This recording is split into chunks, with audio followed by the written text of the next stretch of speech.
Yeah, it's all good.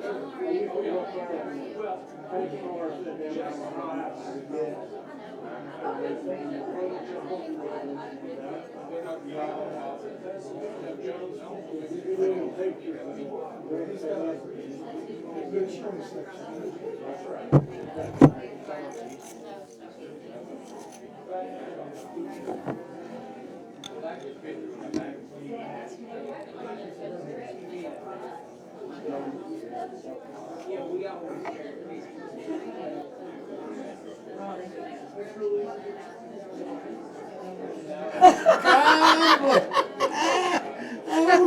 Lord have I wasn't mercy. gonna tell you. Oh, Lord. I didn't know for sure. Happy anniversary, you Thank kids. you. Thank you. We wouldn't miss this for the world, honey. I'm gonna play my trumpet. I gotta get one. Okay, good.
How are you, sir?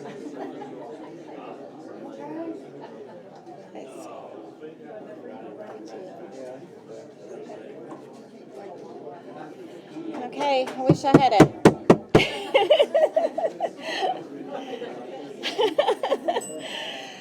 Good afternoon. I'm trying to talk as loud as I can. We don't have a mic. I'm so happy that we have this wonderful crowd. My name is Amy Greer. I serve as the Vice President for Institutional Advancement at Mountain Empire Community College. It warms my heart to see so many folks here, but I know the real reason that you're here is not me. It's our celebrated guest today, Mr. Ron Flanary. So we are so pleased. As part of Mountain Empire Community College, we have a commitment to preserve the cultural heritage of our region, and this is just one of the many things that we do throughout the year, is highlight our artists in our region, and Mr. Flanary is certainly among that caliber. Today, we're happy to have Teresa Robinette, who has certainly done her yeoman's work in organizing this event and many others for our Slimp Gallery here at Wampler Library. And then I'm also going to introduce my husband, Bert Greer. He works at Southwest Virginia Historical State Park, and he'll talk a little bit about the exhibit that we have here today. I also want to thank, in the back, if you haven't checked out, we have some model trains that were provided by Brian Brown. Thank you, Mr. Brown, for doing that. They're not toys any longer. They're expensive, nice model trains for you to enjoy. So I'll get off here and let Mr. Greer come on up and say a few words about.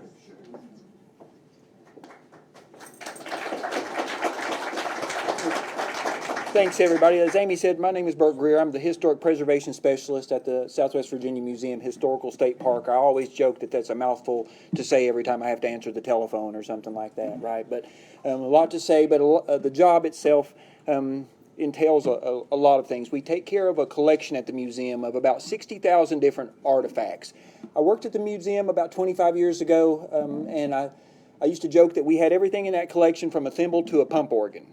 Then the museum acquired a train car. Okay, so I can't use the pump organ anymore as the largest object in the collection. So the running joke now is we have everything in the collection from a thimble to a train car. We have a train car that was built in 1870. If you can wrap your mind around the technological advancements at the time, or non-advancements as it would be. The car itself is completely made of wood, except for the trucks that it's on. So it is a dinosaur among dinosaurs in the rail field as far as that goes. And we are very, very lucky to have this particular artifact. The 101 car has lives. It's not just a life, but it has lived many lives. It did its work on the railroad, serving the president of several railroads for inspections and trips and different things like that. Then it was a hunting lodge for about 30 years, and then it was the visitor center for the town of Big Stone Gap for another 30 years. And since 2017, it's been on the grounds of the museum in Big Stone Gap, where we are conserving it, preserving it, taking care of it at this point as well. When I was doing the research for the small exhibit that I put up in the couple of cases over here, I began to notice something. The same name kept popping up again with this particular artifact. Research on the artifact, Ron Flanary. Photographs of the artifact, Ron Flannery's name came up. So I have credited Mr. Flannery over in the cases as well, anything that he added to it, which was a lot, obviously. His depth and knowledge of knows no bounds when it comes to these things. But I want you guys, when you have a chance to come and have a look at the little exhibit that I set up over here, kind of telling you about the 101 car that's downtown in Big Stone Gap at the museum. And I urge you and invite you to come and visit the car.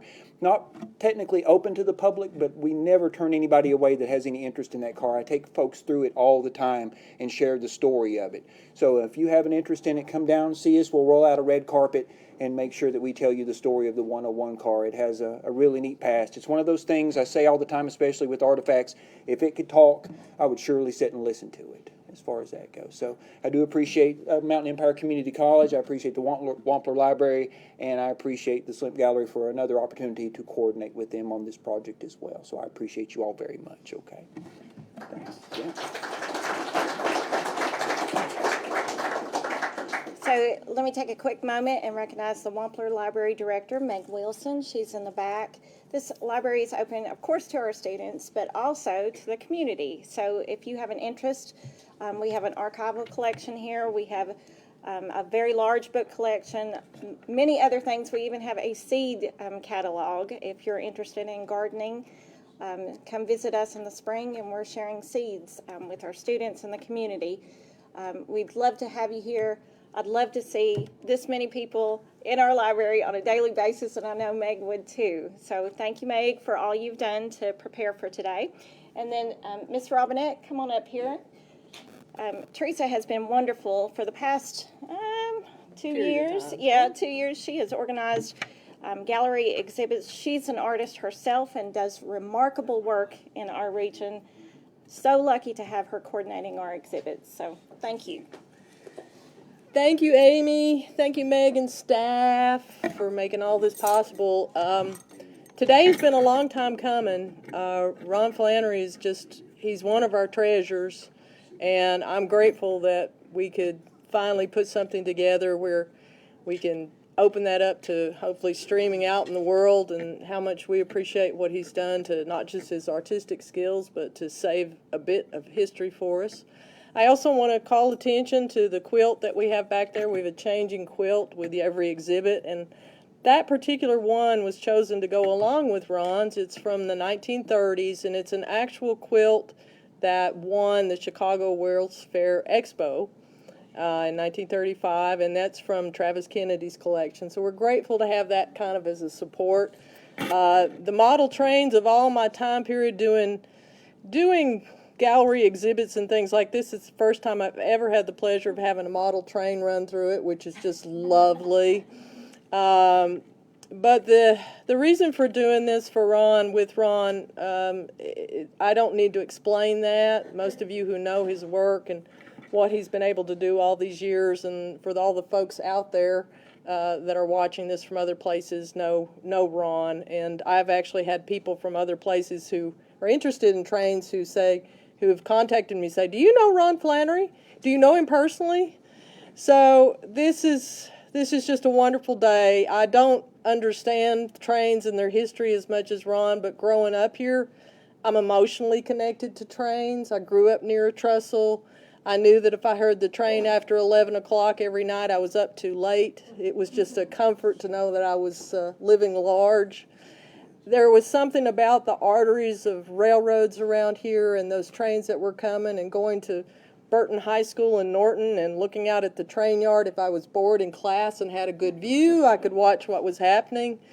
And I can recall many, many years ago when I left here to go to college and seeing trains with coal coming through the area where I was, and I felt like the dust of home was coming my way.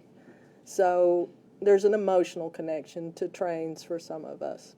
But I'd like to give it up for Ron Flanary now, and please you all pick his brain with questions, because I know it's full. So thank you.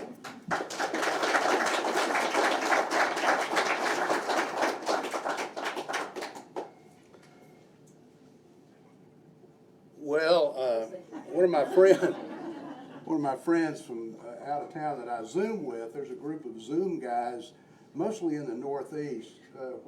RG, where'd you go? You in here? So, yeah, where do you live? Around Washington. Washington. Well, that's Northeast to us. But some are in New Jersey and some are in New York City, live in Manhattan. And these guys are all, we'll say, pro or semi-pro railroad photographers. And we Zoom every 2 weeks on Thursdays. It's probably anywhere from a dozen to 20 that participate. And it's show and tell, you know, so we show each other's material, photography, or whatever it might be. And we're all great friends. I mean, I've met most of these guys personally, but we're all great friends. And it's the kind of discussions we have is not, oh, that's old number 6, and they bought that and so on. So it's never that. It's like, Ron, how'd you get the leading lines and the shadows there and all that? And how did you pull that out? And, you know, it's all about the art. So it's about the art. So every time you pick up one of these little gizmos, which qualifies as a camera, and press that little button, you're an artist. You're literally creating art. And you should be cognizant of that all the time and try to refine that and then maybe get into something more advanced. Let me show you there's a shot that this is just a rotating. He's working on it. It's going to start again. Password is what, dud? There's a shot in there that shows all my cameras. I'm not a hoarder, but I just kept all of them. So the first camera that I ever used to photograph anything, yeah, was, anyone remember one of these box brownies? You know, this was one of these, like at Easter, you know, somebody in the family, an adult would say, move over a little bit. So this is the box brownie, and I took my first photographs with that, the first one in 1955. It's not displayed, but I have it. And then I moved up to the Kodak brownie. This is made of Bakelite. This is a plastic brownie, and it actually took pretty good pictures, but you couldn't adjust the shutter speed or the aperture or anything like that, you know, complicated things. And so I longed to be a photographer and understand this stuff. So I just had to self-study as much as I could. But there is a shot that shows all my cameras, and you'll see this is the current one. This is a digital Nikon D610. It's not the current one. And the instruction book's about that thick, and I've probably read maybe 8 or 9 pages of it. So I know enough to be dangerous, but it does work, and it seems to do okay for me.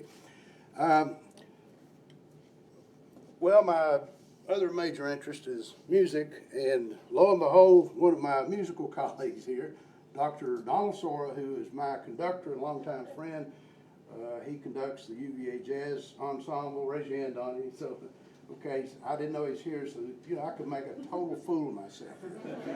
But it won't matter, because I learned as a young age, if you perform, if you speak, if you play an instrument, if you do anything like that, if you belly flop and just make a complete fool of yourself, the next day the sun will be up, the birds will sing, life will go on. It's not fatal. And so you learn from that. And so I've made many mistakes and made a fool of myself several times. But today, hopefully it's not one of the days. Pat, where's Pat Hout, my friend? Okay, I told her, I prepped her for this. It wouldn't be, if we're going to do railroads, let's have a sing-along. We're going to do, I've been working on the railroad. Let me know the tune. Okay, before I start, there's some musical instruction. Now, if you're here for Home Crafts Day, that kind of music, you clap on the beat. Like, let's see. There ain't no grave gonna hold my body down. There ain't no grave gonna hold my body down. That's a really uplifting tune, I remember. But jazz and Dixieland and stuff, you clap on the end of the beat. 1 and 2 and 1 and 2 and I've been working on the railroad all the live long day. That's practice. Let me make sure I got the right key. There we go. I've been working on the here we go. I've been working on the railroad all the live long day. Okay, some of you are really getting it, and you're great. Some of you are like exceedingly square. So remember. But now, if you clap that way at Home Crafts Day, they'll look at you like you're an alien. So remember, we're going to clap on the end of the beat, 1 and 2 and. Pat, you know the words, so you can lead it, right?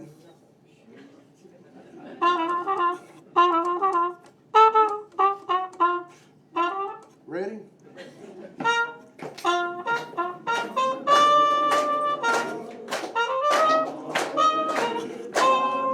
Doing great.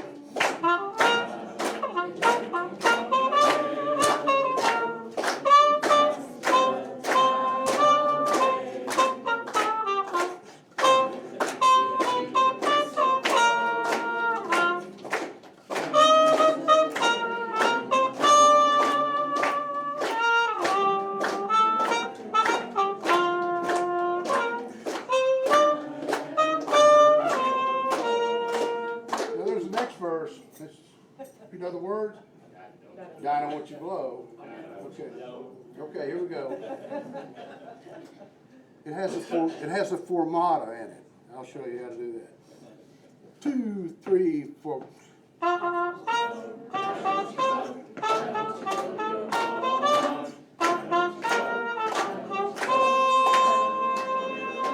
Hold it. That's a formata.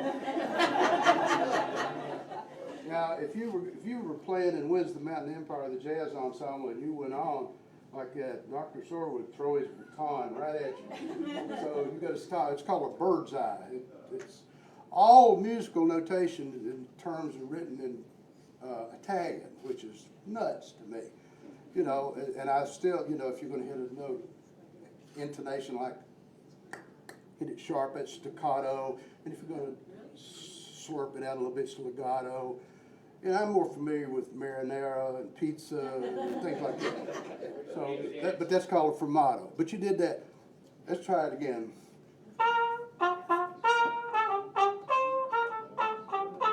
Where are you? Down and won't you blow, down and won't you blow.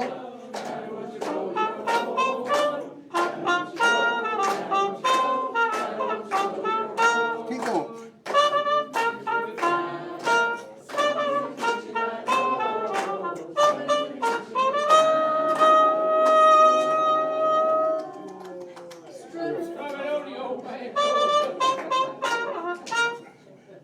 There's one other verse, right?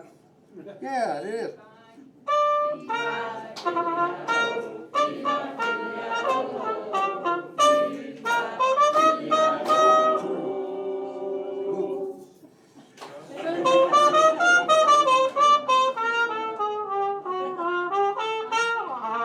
Thank you.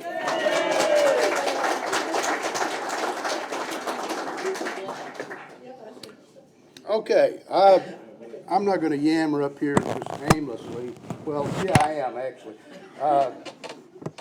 But let's talk about. I'll talk about my interest in this stuff, and I'm sure maybe you can transfer that to yourself.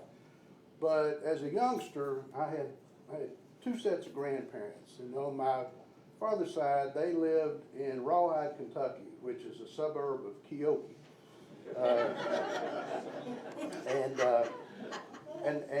He worked. My grandfather Flanary worked in the mines at Glenbrook at the time. But they had a barn. They had a milk cow named Pearl. They had chickens. They had all that stuff, and they lived on a little farm. And so when we would go out there, you know, it would be feed the chickens and do this and go you know, go see Pearl and climb and all that stuff. And I was just not a person of the earth. It just did not excite me. I thought, I could go the rest of my life and not, you know, step in a pile of manure and I'll be fine. So on my mother's side, they lived in Louisville, Kentucky, outside of Harlem. They had a rooming house for railroaders, and it was literally at one end of the railroad yard at Louisville, and at that time everything was steam powered, because I was born in '48, so it was all steam. So if you go over there and you have a ready-made environment for a precocious kid that's interested in machines that make a lot of noise and smoke and all that stuff, and all these folks would stay in the rooming house, all these railroaders, and these guys became my friends and my buddies, people I looked up to, and I still do to this day. And they would say, "Miss Yonts, can I take Ronnie over to the roundhouse? We're going to put him on the engine and bring him up, and we'll let him off at the yard office." "Oh, sure, that's fine." So I'd get that kind of treatment anytime I was over there, you know, holidays or through the summer, and, you know. So it was Pearl, the milk cow, or going to the roundhouse. So I love my grandparents, but I much preferred going to Kentucky. And so that's how I got, you know, enamored of railroading. And somewhere along the way, not because I realized I had any talents, I just didn't know, I would take, you know, Blue Horse paper. You remember Blue Horse? And I'd go over there and sit on a little loading dock and draw pictures of these steam locomotives. And I really get zoned in on the details. And I'd draw this little thing on the side of the fireman's side of the engine, which would be the left side. And I would draw it, and I'd try to get the details and the pipes and everything. And then, before very long, I realized that was a Westinghouse cross-compound air pump. And I thought, these are important things to know to get me through life. And I really wanted to know about these locomotives and how they ran. But it was a complete sensory experience for me. The way they sounded, the way they smelled, the hot valve oil and the steam and the coal smoke. I thought, you know, if this is what it's like to be in heaven beside God, I'm all in. I'm all in. Until somebody said, "I think if you're going to be firing a steam engine, you may be going in the wrong direction." Okay, so, but I just got really consumed with it, and I realized that I had some talent I had enough self-awareness. I had some talent as an artist. And so I started drawing, and the first examples are not fantastic. They lack depth. You know, you're trying to take a three-dimensional object and put it on two-dimensional paper. Somewhere when I was around 7 or 8 years old, my mother asked me, or lined it up to go visit a woman in Appalachia who was a pretty good amateur artist. I can't even remember her name, but I went over and she put me in a dining room and pulled out a chair and said, "Draw this." So I said, "Well, I'm going to blow her away." So I drew this chair, you know, put all the little things in it. Of course, it was three-dimensional, and I made all the legs the same length. No. So she came back, and I looked at it, I said, "What do you think, huh? And she showed me how to draw a box, you know, to show things in proportionality, perspective, vanishing points, and all that stuff, and I went. But I had this epiphany. I mean, I didn't know how to do all that stuff, but I had this epiphany of what this was and how it worked. So I didn't have actual instruction except for someone who knew to show me how to do that. And so I was on a path of self-education mostly, and I kept studying things and trying to improve things.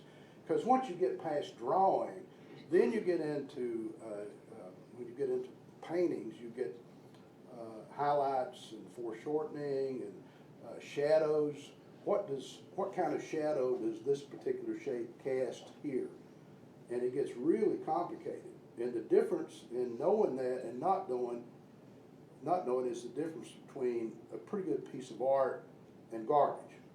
And so I was trying to move away from garbage and get into something that I could please myself.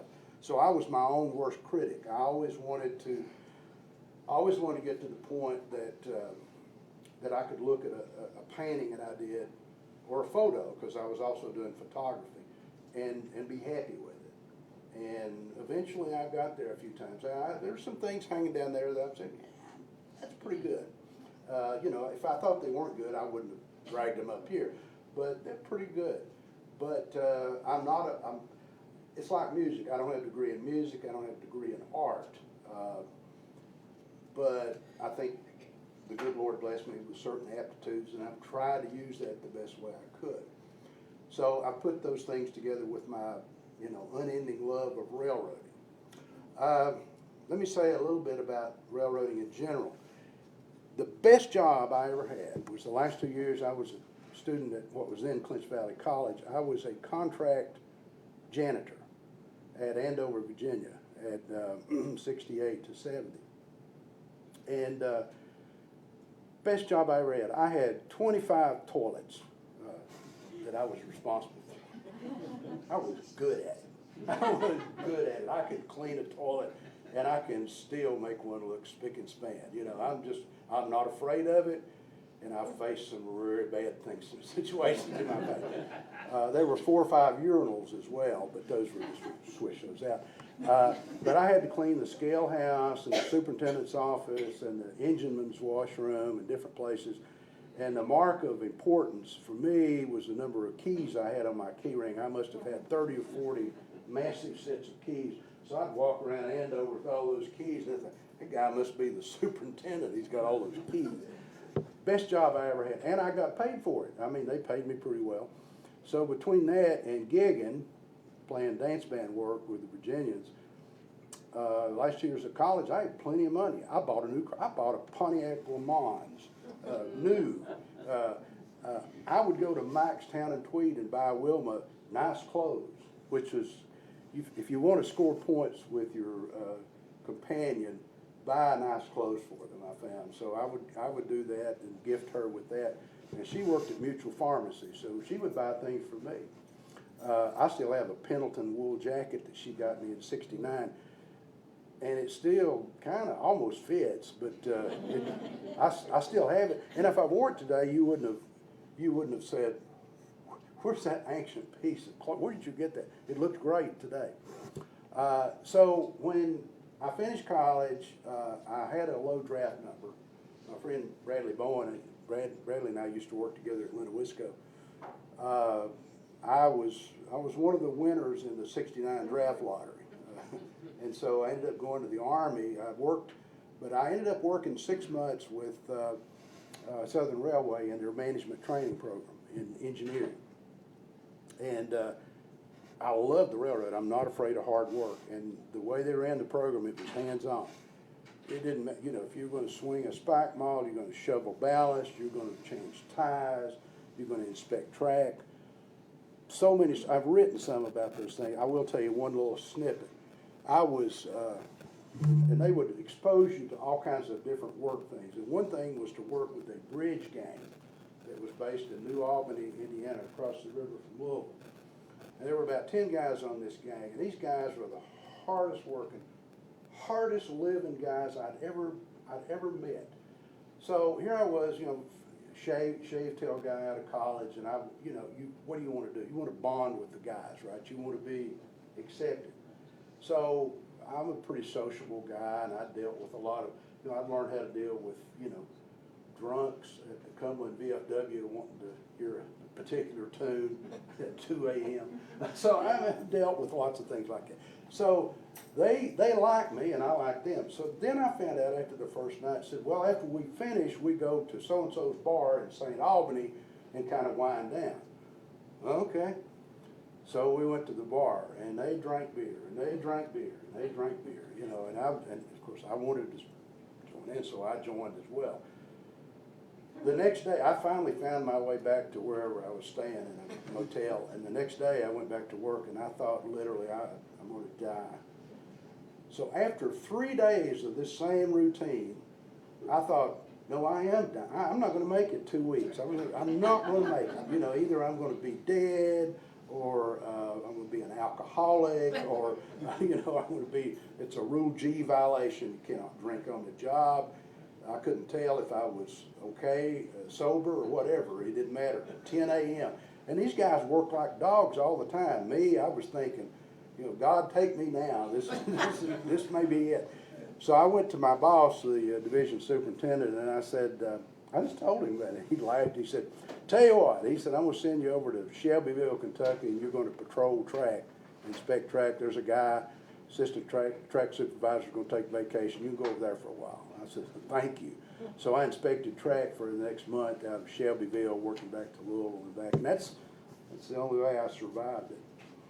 But anyway, when I was in the Army and I came back and I reported for work again. This time they put me in Somerset, Kentucky.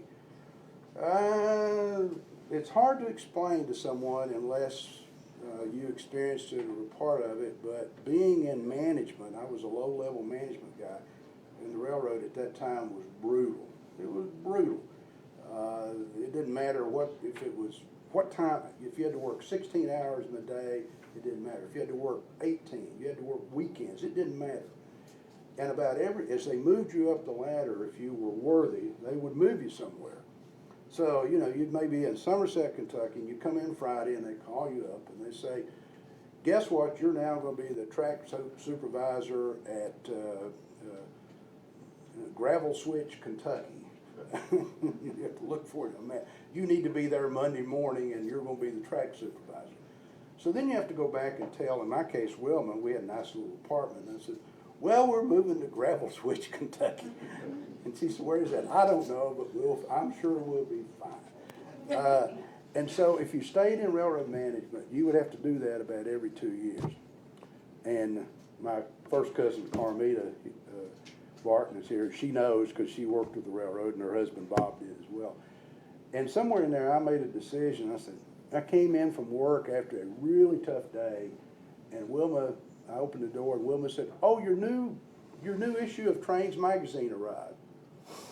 And the thought that I had was, I've seen that stuff all day. I don't want to read Trains magazine. And so I realized that by taking my love of trains and turning it into a vocation, it wasn't going to work for me. And so I made a decision to come back here.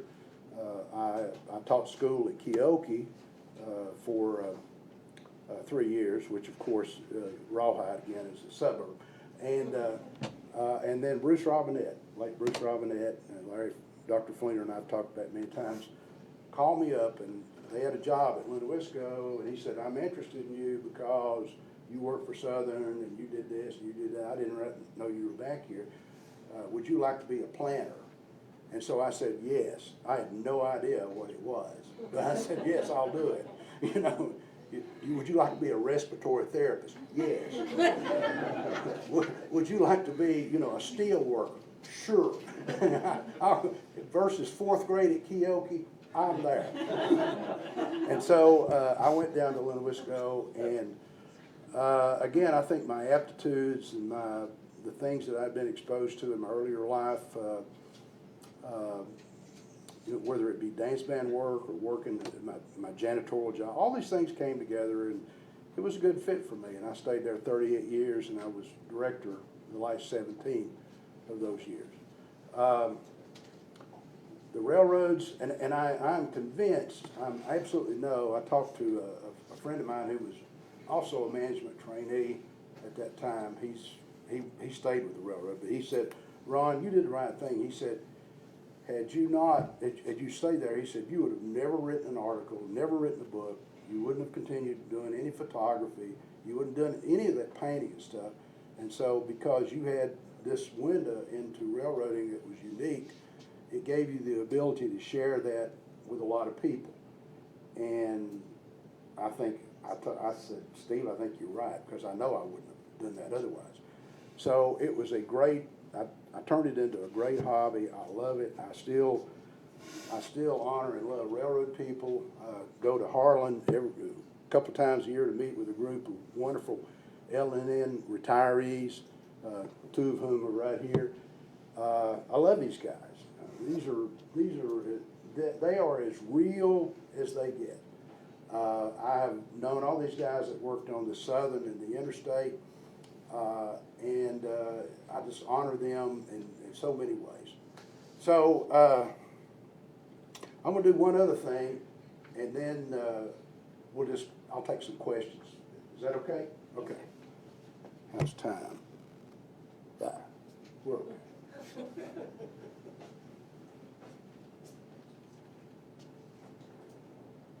If you have, there's a story behind every painting, particularly painting, because you spend maybe 30 to 40 hours working on it. So you got a lot of time between painting, leaves on trees and things like that to think about it. So there's always some of you guys are on Facebook, and if I have a photograph of something, I'll write some exhaustive narrative about it, because that's just what I do. I enjoy doing that. So there's always usually a story to it. So this is one that I did for myself, and it was later published. That locomotive is 790, LN 790, and this is train number 99. This is the Pan American. It ran daily from Cincinnati to New Orleans. And this particular locomotive was special to me because I ran it. I was at Cincinnati Union Terminal, and a hostler. Anyone know what a hostler is? Oh, okay. Oh, Dr. Flanary knows. Doc knows a lot of railroads. A hostler is a guy that works in the engine terminal to move locomotives around. So the hostler said, "Have you ever been on one of these?" And I said, "No," which was a bald-faced lie. I mean, I've been on all kinds of them. So he said, "You want to run it around the loop track at Cincinnati, Cincinnati Union Terminal?" I said, "Yeah." So I sat down. So I kicked the independent brake off and some throttle back. He said, "I thought you'd never been on one of these." I said, "Well, not one of this particular model." And so he took a shot of me in the cab of 790, and I got a shot of him and sent him a print.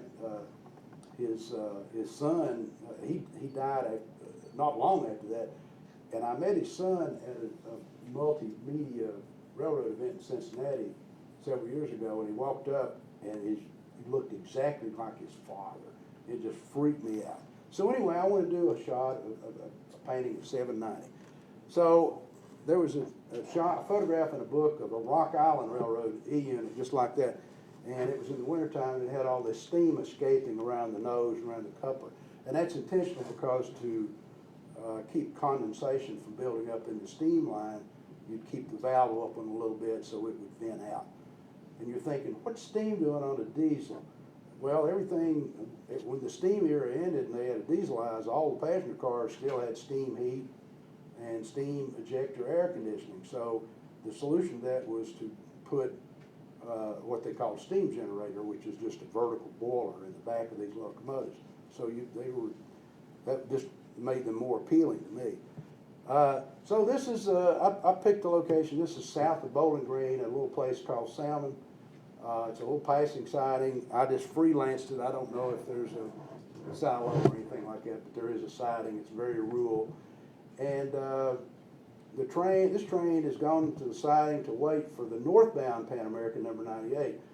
And you just have to know how railroaders thought from that era. Here's the conductor, and he's walking up, and he's pulled out his pocket watch, and he's looking. He's really ticked off because the other train's late, and he hates to be late. You just don't want to be late. And so he's looking at it. The other guy across the track is the fireman. He doesn't care. It's just another day on the railroad. He's just hanging out. So I wrote up a little piece on this called "Impatience at Salmon," and it was published in one of the magazines several years ago. So that's what I did for myself. So I just held on to it because it has a personal connection to me. And to show you how anal I could be with painting, I remember consulting, I had to consult all the schedules and USGS maps and everything to make sure I had the right sun angle at the time the train would have been in the siding there, so it would cast the right shadow on the locomotive, as if any of you all would know or care. But I did. So I made sure it was correct. So that's Impatience at Salmon.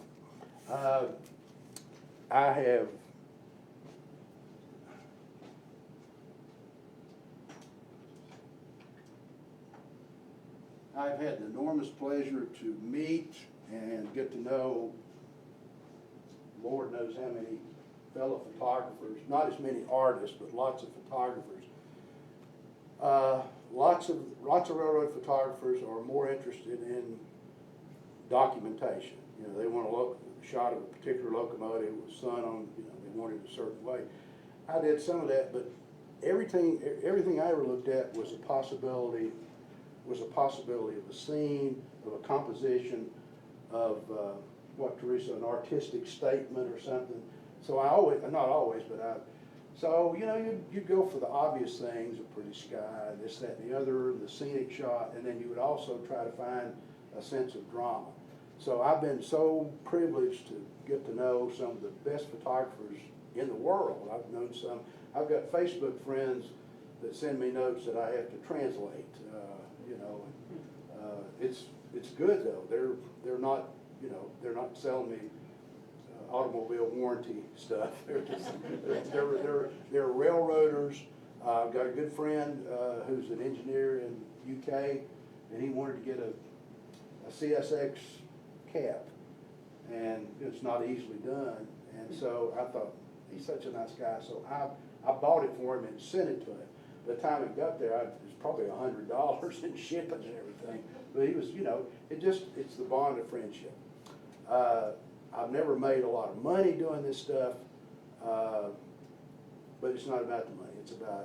It's about to me, the payoff is when you go to the railroad retiree stuff, and I've taken a lot of my stuff over there, and they gather around and look at it and say, look at that, look at that, you remember that, you remember that, that's just, boy, you got that just right.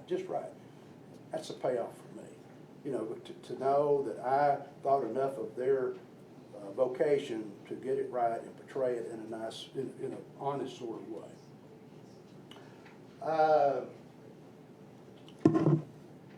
I got an app, I'll close with this and we'll take, I got an app on this thing a couple of days ago where you take a selfie and send it in, and it will age your face. And so I did. I sent it back, and immediately shot back and said, no, you're good. So I think I've touched on everything. We've had music, we've talked about photography, we've talked about art, we've talked about me a little bit. I'll be glad to answer any question at all, and don't be shy about asking. Can I get one of those photos? Yeah, if you see one you like. The 12th, when you got your box cameras and your black and white of all your cameras, the 12th one after that, show us my grandmother's house. I'll keep it. Well, it's coming. The next one. That's it, the trailer is her house. Yeah, that's the Union Baptist Church at Dan. Right. That's the Santa train. You also did the photo that they used for the 50th anniversary, is that correct? I did. That was, I did an original painting for, I think everybody is old enough. Santa Claus is played by someone else. It is. Yeah, it is. It really is. And the guy that's done it for the last 25 years is a friend of mine, Don Royston. And Don, he asked me to do that. And he decided he said, pick a place, but I wish you'd do it at that church. And I did the Santa train painting, and it's personalized, and unfortunately I don't have it here.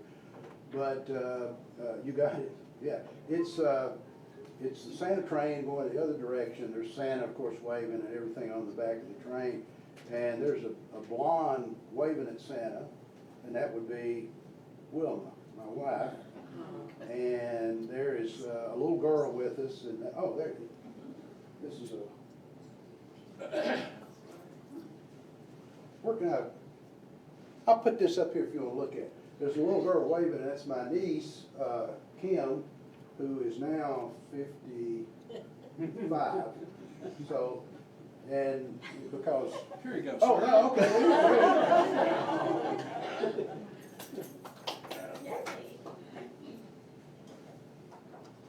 Pretty cool. And, you know, as Amy knows, we're dog people, so we've had a lot of dogs. So that dog there is Dandy. Dandy, we got Dandy from Cliff Daniels. when, years ago, Cliff passed away, but, so he was a Norton dog. He was a Cocker mix, whatever it was. But anyway, there he is. So Wilma, Dandy, and my niece, Kim, at the Union Baptist Church, and Santa Claus. And so the Kingsport Chamber had lithographs made of this, and they sell them, and they still have them for sale. And they're, I think the proceeds go to the Santa Scholarship Fund. So I autographed about 2,500 of those things, and they still have some. Teresa, where is that book, that Big Emma book? It's right there on the table over there where your prints are. Okay, let me fix that, and I'll say something about that.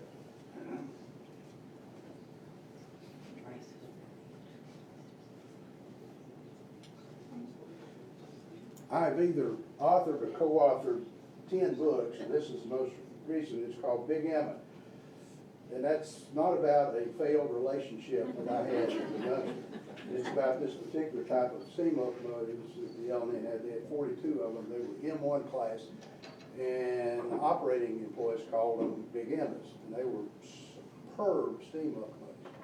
So we had a chance to do this book in conjunction with Charlie Kastner, who's my longtime friend. He did an article on me in the LN magazine in 1962 when I was 14.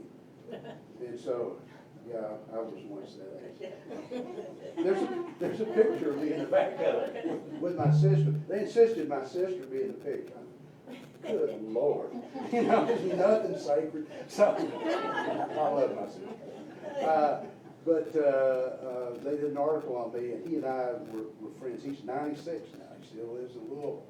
So we used his original research and stuff that I had, and Charlie McCullough is another friend of mine, a researcher, photographer, and historian that lives in Louisville. We did this book, Big Emma. And I'm proud to tell you, it's sold out. It came out in August, and it's sold out. You can go to, if you want to buy a copy, you can go to lnrr.org. lnrr.org. Go to company store, and they'll be glad to send you one from our archives in Chattanooga. But I mentioned the book. I mentioned the book because I've been kicking one book idea down like a can down the road for years, and I finally decided I wanted to do this. And I've talked to Don about it. I've talked to Mr. Hendricks, CEO of CSX, and he's inclined to be supportive of it. I want to do a book on the Santa train. I want to do a book that goes back to the first run in 1943, and maybe about 200 pages. It'll be mostly color. And I want it to be about the train, but I also want it to be about the human interest side. You know, inside the train, working the train, people, the crowds, the personalities, all that stuff. One of the things I kicked around, we're in massive email exchanges right now about the mechanics of it. And the publisher who did this has said, if you can line up sufficient sales for this, he said, I'll publish it, I'll do it, which means he fronts the money. That's about 1,000 copies. So I'm hoping between CSX and Food City and the Chamber, which could sell these things, they would buy these things at a massive discount and then sell them, and they would keep the money. Me, just like this one, I get nothing. I just want to do it because there's just a great history there. My friend Wally Boyd used to be the man in charge at Oakwood Markets, Oakwood for many years. Raymond Gallion was in charge of putting together the packing parties and putting the candy and stuff together for many years. I got a shot of him. I looked through it. It was 1982. I rode the train about 20 or 25 times. I got photos standing on the back platform with, not with me in it, but with Charles Corral, who's covered from CBS News, and Joe Garagiola, and all these celebrities. And so each time they'd have a celebrity on there, Don would have me autograph one of those prints, and they'd frame it, and they'd present it to him on the train. So I got to see Naomi Judd, and Travis Tritt, Ricky Yippee skags and whoop-de-doo, and you know. And so, look, I'm Ron Flanary. Who are you? But I do want to do one on the Santa train. I think it would, I don't want to really market it to rail fans as much as I do general public, people. How many have ever seen the Santa train or followed it? Okay, so it's a well-known thing, and I think it needs to be documented, particularly because I'm not getting any younger.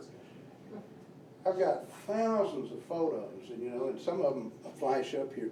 There's a little girl, a little blonde girl, that's one of the shots here, and that's at it's at Fremont. It's at Fremont, Virginia, and it's in 2000. Now, if you do the math, I figure she's probably got 3 kids now, and but she's just a sweet little blonde girl sitting on her dad's shoulders trying to get Santa's attention to get something. So I just think it's a heartwarming story to tell. Does anyone know why they started running the Santa train?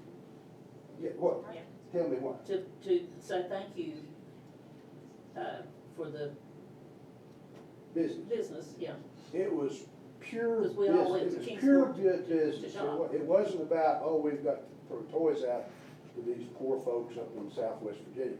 It was, they had a passenger train, number 38 and 37. 37 would run northbound and 38 come southbound.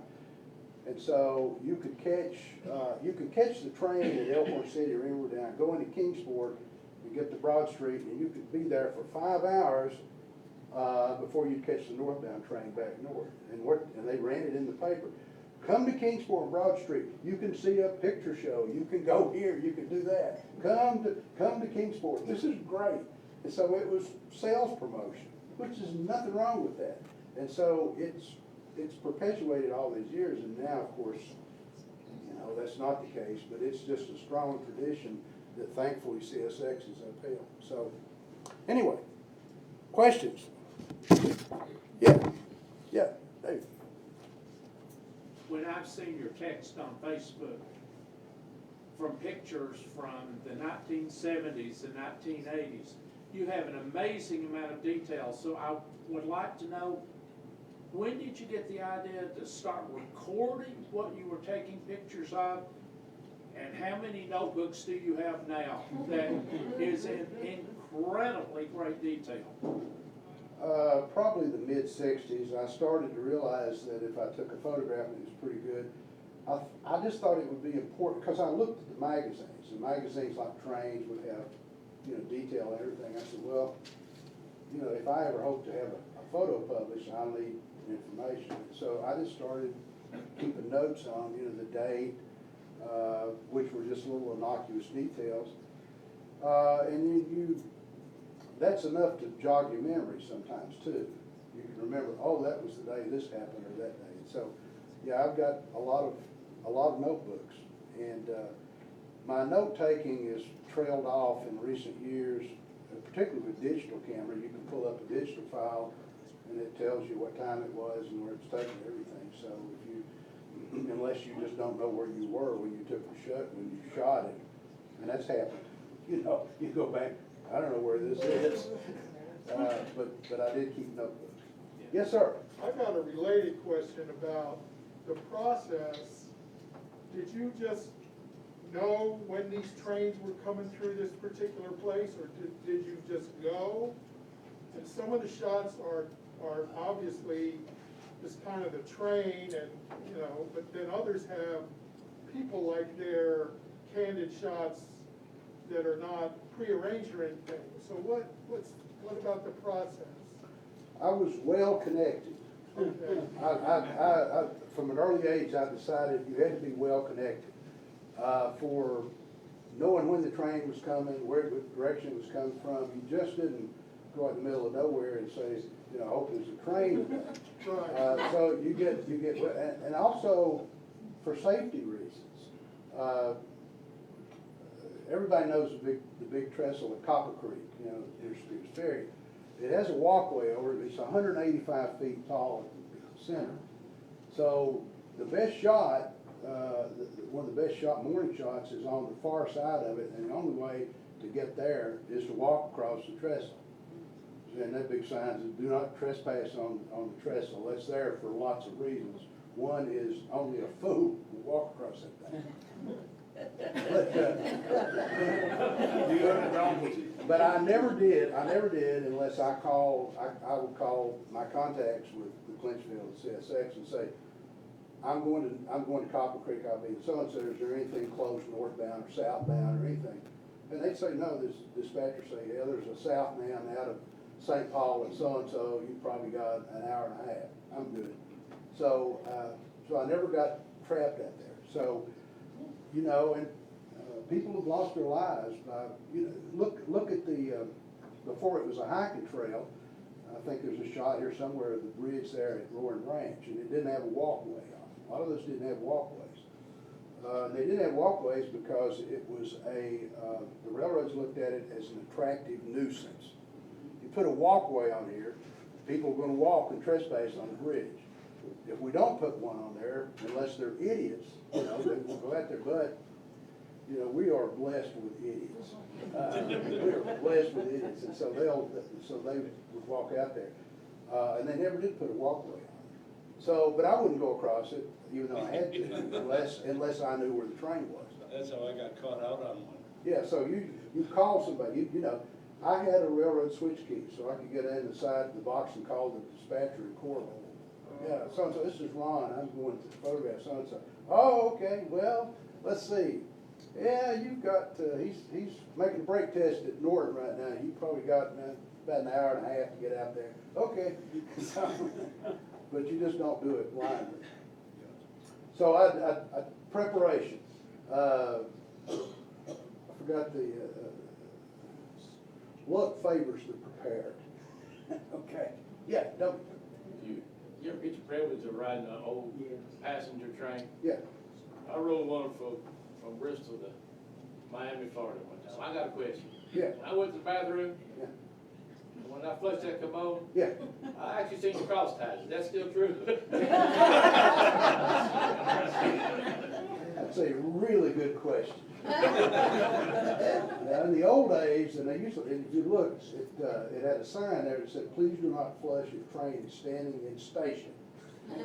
It was called a trap, and it would open it, and there'd be some water to flush down and take whatever biological material you had gifted, and to throw it out on. I'm thinking of a really, I'm thinking of a semi-risque joke, but I'm wondering if I should tell it. Let me think about it. But for the past several years, they have chemical retention toilets like you would on an airplane. So that's but you know, I've had this experience. You go out and you're going to photograph the train, the passenger trains come around the curve, and you know, you get your shot, all of a sudden you get this mist. And you, oh, God. Oh, Lord. I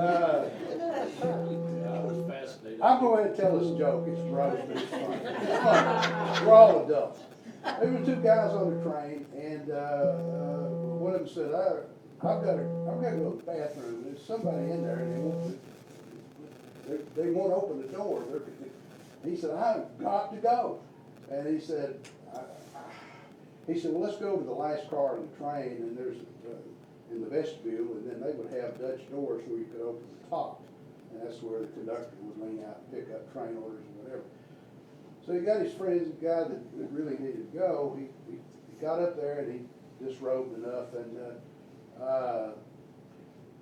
and he grabbed his legs and let him put his posterior out there where he could commune with nature. Well, he did, and at that point they passed a section gang that was working on the track. So one of the guys in the section, man, looked up, he said, "My Lord," he said, "you see the jaws on that man that went by?" He said, "The jaws, nothing." He said, "You see what a wad of tobacco he's got?"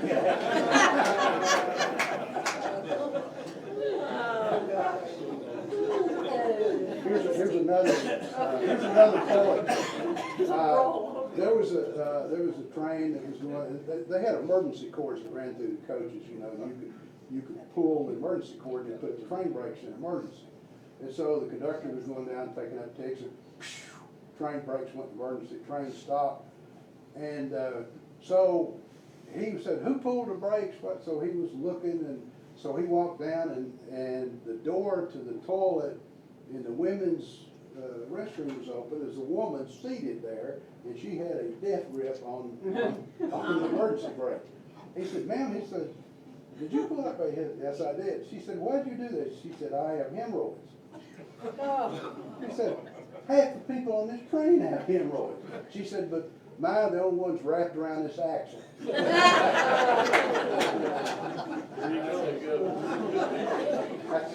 Those are the cleanest ones I know. Any other questions? Yeah, Richard.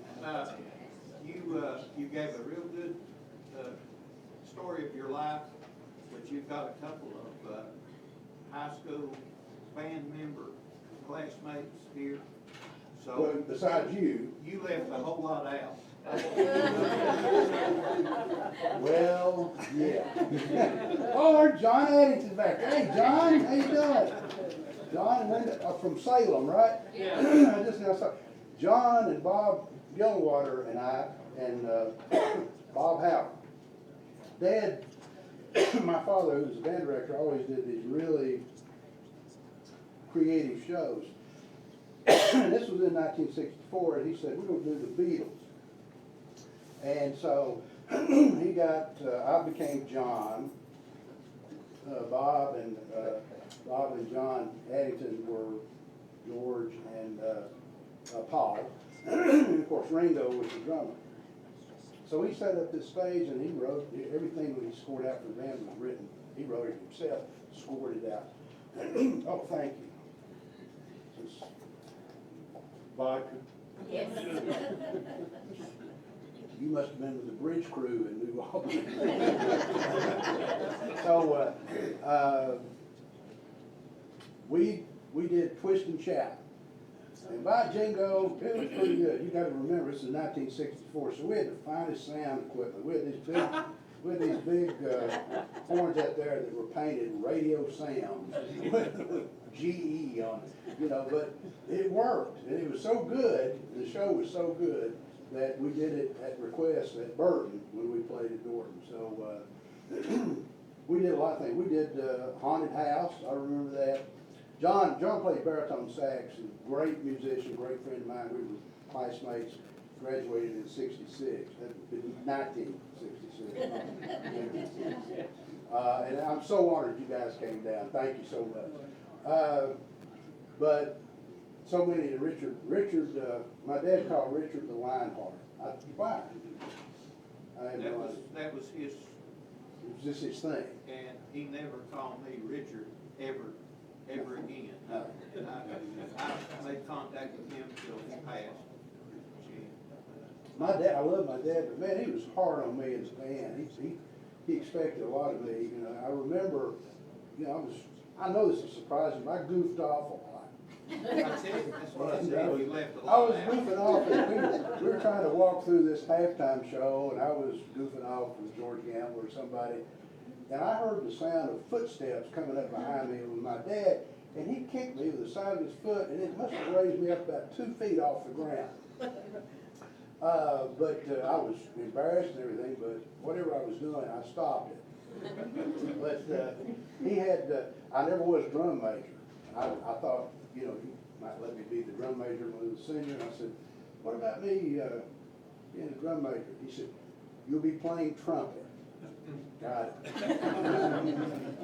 Here's one you didn't know. When I was a junior, I got this bright idea that, you know, to get really to the glory of being a Bulldog, I need to play football. You know, I'm obviously massively built and great talent. So I went and I told my dad, I said, I think I'm going to lay out a marching band this time and go out for football. Now you can imagine what he might have said. Actually, he was pretty cool about it. He said, well, that's great. He and Coach Riggs were good buddies. He said, well, I can't wait to go up tomorrow and see Jim and tell him you'd be coming out. He said, I guess you'll go on and play college ball then, probably NFL. You know, he said, no, he said, that'd be great. Jim's gonna be excited. You'll be starting, I guess. We're gonna run halfback, fullback, Yeah, you're fast. Yeah, well, he said, I'm not gonna stop you, but he said, let me tell you something. He said, you're not athletic. He said, you've got talents, but athleticism is way down the list. He said, so, if you wanna go out for football, you're gonna have the cleanest jersey on the field, because you're never gonna get in the game. You're never gonna get in the game. But through practice, they will beat you to a pulp. You will be a tackling dummy. You will not be able to get up in the morning. You know, and I was thinking about all this, and there's some truth to this. So, I thought about it, and I thought, I'll just stay in a band. So, that was the end of my football career. I was just a musical bulldog and not a running bulldog. Wouldn't that be true, Doty? Doty played at Powell Valley. Doty would have been compassionate with me and not run over me. But the other guys wouldn't. Any other questions? Yeah. What medium do you use for your paintings, like watercolors?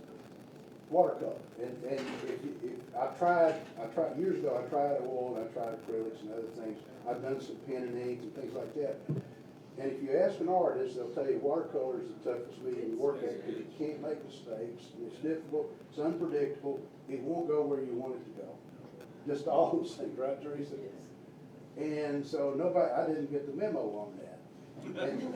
And so I worked at it and I got familiar with it and comfortable with it. And if you can master it and get comfortable with it, it's yours. And so I just stuck with it. One of the famous railroad artists, a guy named Howard Fogg, lived in Boulder, Colorado. And Howard and I, unfortunately, got to be very good friends late in his life. And he preferred watercolor. He did oil, but he preferred watercolor. So if watercolor is good for Howard Fogg, it was good for me. So, but most artists will tell you watercolor is not the easiest. I think there may be a pastel or two in here too. But I just stuck what I got, what I was good at. That's why I never played any other instruments. I was going to learn to play guitar after I retired.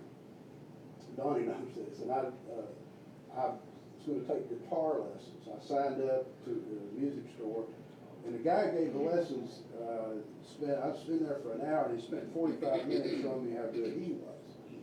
So I started, I learned a few chords on the guitar and everything, but it's not a trumpet. It's something totally different. And my fingers got sore. And for the same reason I didn't play football, I didn't want to be in pain. So my wife, Wilma, who's recovering from the flu, by the way, she told me, she bought the guitar for me. She said, look, you used to play trumpet. You're pretty good. Maybe you ought to stick with trumpet. Maybe you ought to start playing trumpet. And so I did. And so with the sport guys like Donnie, I played with the Jazz Ensemble and Highland Winds of the Mountain Empire. When's our concert? July something, 13, 14. Oh, July the 13th. Well, the concert will be the 14th, right? Something like that. It's somewhere in the middle of summer. We will have this concert, Winds of the Mountain Empire. I am very honored to be a member of the trumpet section. Donnie's the founder and the conductor. And it's about 60, his wife Kelly is there. Kelly is in the trombone section. She is anyone know the earlier name of the trombone? No, she doesn't have, no. Which one? It's a sack butt. It's a sack butt. Are you sorry I missed that? It's an ancient. It's ancient. Well, it's kind of like I said. So about, what, Donnie, 90% of the members of the group are degreed musicians. Bachelor's degree, master's, some doctorate.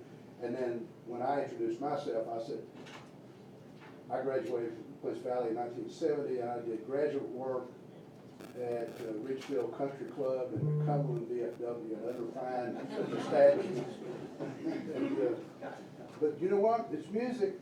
It's music. You read music, you play music, and it's the same thing. It doesn't matter. It's just a stylistic difference. So I thank Donnie for giving me an opportunity. He said, I think your chops are up good enough you can play. I said, okay. And so all the other trumpet players are what I would call legit players. I don't know of any of them. how many would walk in cold turkey and play, I've been working on the railroad? No, just me. So I said, don't you guys ad lib? No. I said, how do you make a living? You know, when you work banksman work back in the day, you had to take requests. You know, I remember a guy at Baxter, Kentucky at the VFW coming up to me at 1 a.m. He grabbed me and said, hey buddy, I want to hear Wildwood Flyer, and I want to hear it right now. So I said, what key? So when you're entertaining and people are paying you money, you have to take their requests. Any other questions, we'll wrap it up. Yes, yeah, well. From your perspective, what do you see going forward for the whole railroad industry? Railroad industry is in kind of a strange state of flux now, and you've got, you have this phenomenon called PSR, Precision Scheduled Railroading. The idea of PSR is driven more by investors and hedge funds that are expecting railroad corporations to reduce their operating costs by running fewer and longer trains. And it does increase profits for the investors. However, there are lots of downsides to that. One is, you know, if you've got a train that's 2.5 miles long and something goes wrong, you're in a world of hurt. You have labor hates it because it's very less labor intensive. And so they have a difficult time moving the traffic they have under PSR. And when you have two 5,000 foot freight trains that have to meet somewhere in the middle of nowhere like that one back then, you know, they have sidings that they have to lengthen, so it's taken a lot of capital improvements to do that. So it's really drifted more into, we want to squeeze every penny we can out of it at the expense of service to the railroad's customers. That's the way it is, and if management on a particular corporation doesn't deliver a performance that comes up to the expectations of the stock analysts, you know, then you have pressure for changes in board leadership, changes in management. Is that a good answer? Yeah. What about the consolidations in the industry, Ron? Yes, sir. Ron, Yeah. you're right, you wouldn't be destroyed on the Bulldog field. Yeah. I played against them, I was destroyed. Ron, you brought up a good point with this PSR.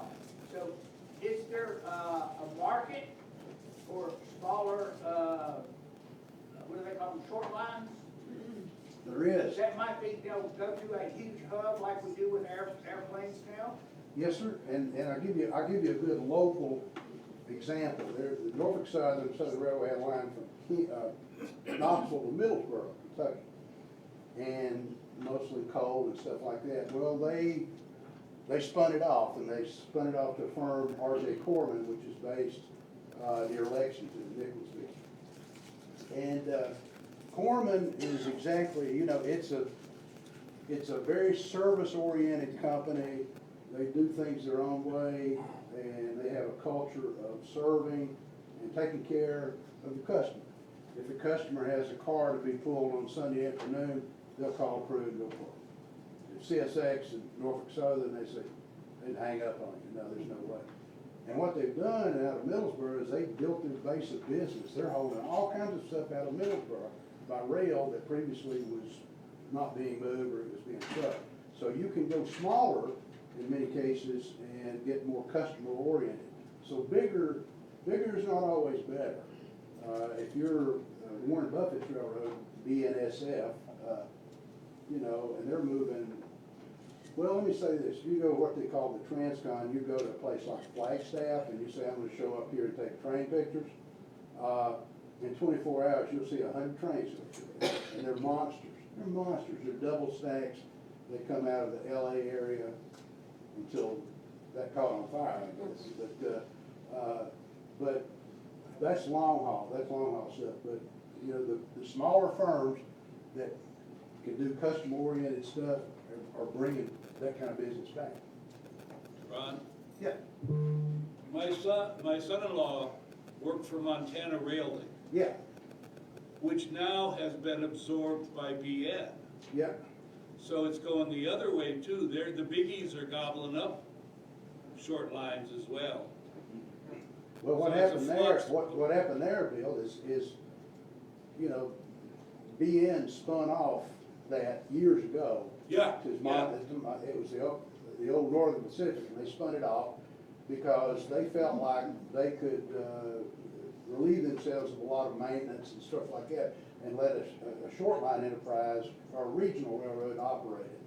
Well, they were so successful after a while, and traffic has picked up to the point that BNSF went back and said, we'd like to buy it back. Yeah. And so, so it can go both ways. But I'm familiar with that. And it's a shame because BNS or Montana Rail Link was a great company. It's a great company. He wasn't happy. He's a mechanic on a line crew, Yeah. a rail crew. Yeah. And so he sees it firsthand. The other thing, those bigger trains are tearing up more tracks. Yep. I've been called for time, so.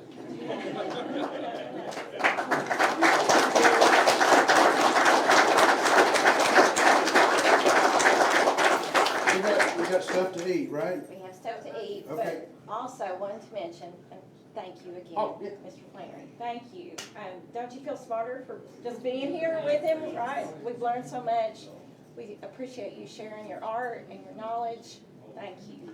If, and I'll be hanging around here if you've got a particular question about, you know, And you've got painting or photo, prints, just yeah, ask. we have food in the back, and Mr. Flannery is very humble, but he has prints for sale as well.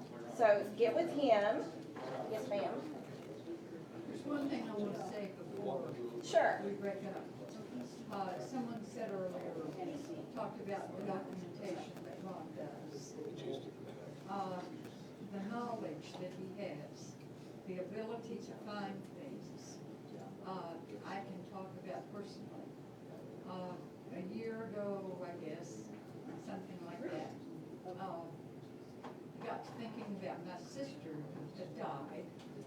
And when she was in 4th grade in 1948 in Ewing, Virginia, at Ewing Elementary School, she was chosen as the DAR Citizen of the Year. And my dad, who worked for the Elevated Railroad, had her picture put in the magazine. And I said to Ron, is there any way?